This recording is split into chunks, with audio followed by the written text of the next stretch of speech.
This was the demonstrators' destination, Tiananmen Square, the heart of Beijing.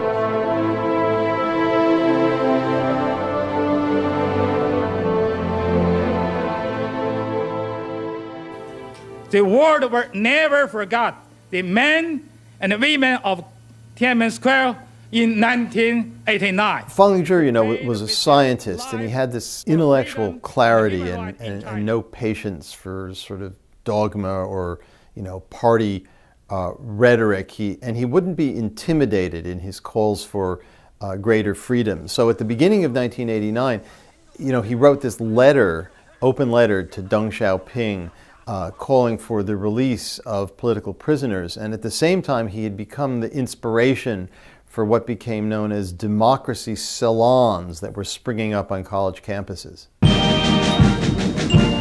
At the beginning, it really wasn't clear how big a story this was going to be, especially for television.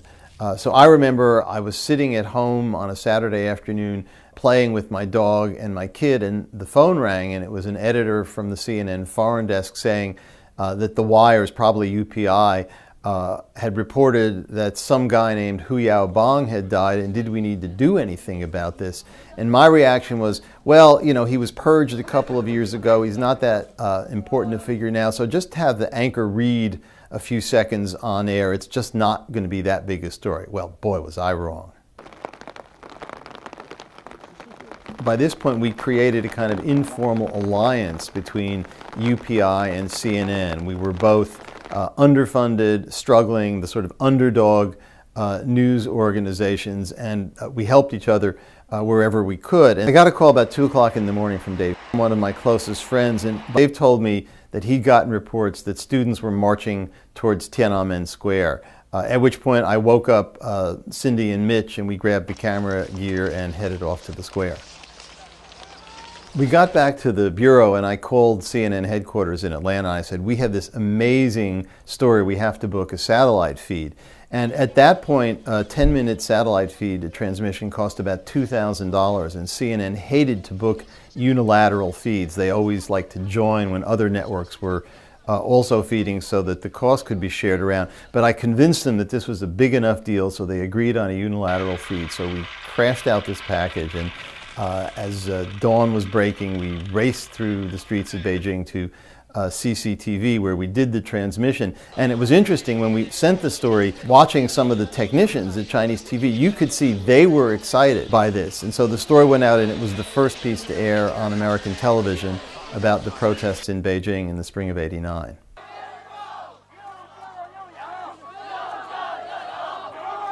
We were set up on the rostrum, the Gate of Heavenly Peace, the place where Chairman Mao had proclaimed the establishment of the People's Republic of China. It was the place where he'd reviewed millions of Red Guards in the Cultural Revolution.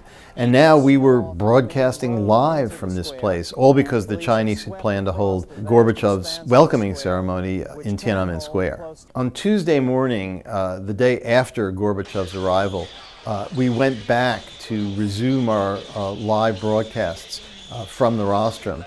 But when we got there, we discovered that the Chinese had rescinded the permission.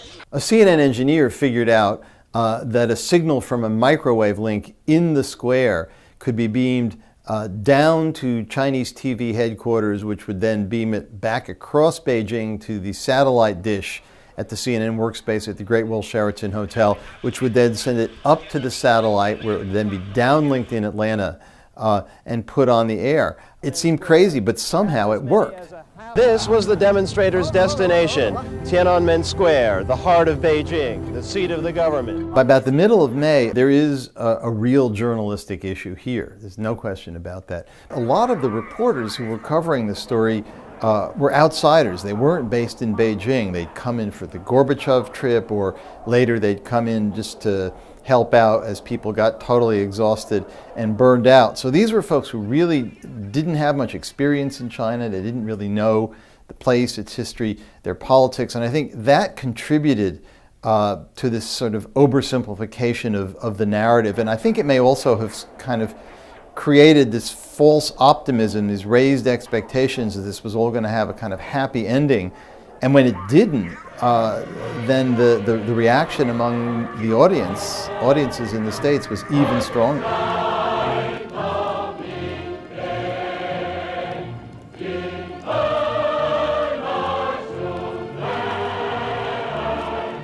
Here you have this goddess of democracy, which resembles the Statue of Liberty, right in the middle of Tiananmen Square. Right behind it is, overlooking the square, is the giant portrait of Chairman Mao. And it was a great shot, and the symbolism was very, very powerful. There's another element in this issue of superficiality, and that is two grim-faced Chinese officials marched into the CNN workspace in the Great Wall Sheraton Hotel. It was about 9 o'clock in the morning on that Saturday morning, May 20th. And they said, you have to stop your live transmissions in an hour.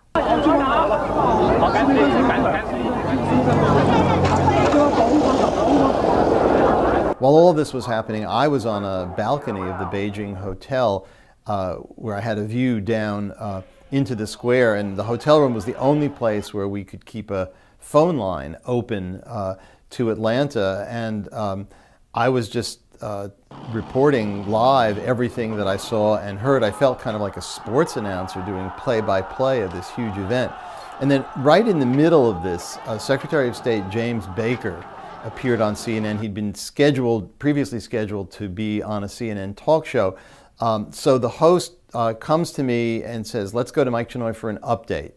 And I talk about, I see bodies and bullets and chaos and mayhem. And then the host turns to Baker and says, Mr. Secretary, what's the U.S. policy on this?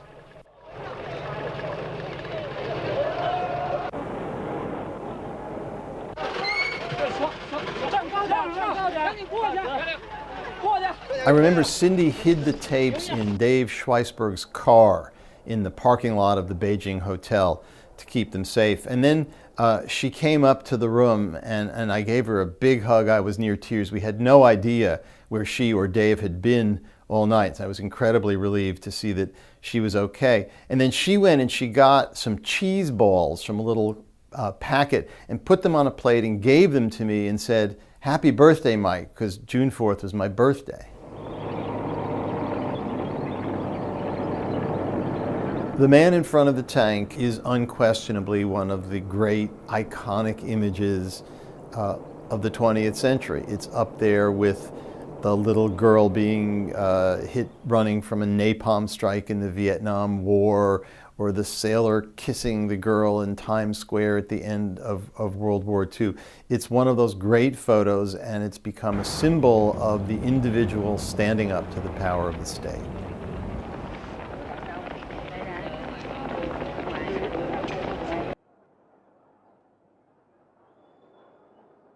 A Chinese friend that the army was on the way, that there was a good chance they were going to raid the hotel, raid the workspace, and seize all our tapes. And so we were really concerned about preserving the record of what had happened. So I got in my car and I drove to the embassy, and McKinney Russell, who was the press counselor there, was a good friend, and he let me in. And when we got inside, he insisted only on writing me notes. He wouldn't speak because he was worried that even inside the embassy that it was bugged. And so we exchanged notes, and I explained I thought the army was coming and was going to seize our tapes. So they agreed we could keep the tapes at the embassy until things calmed down.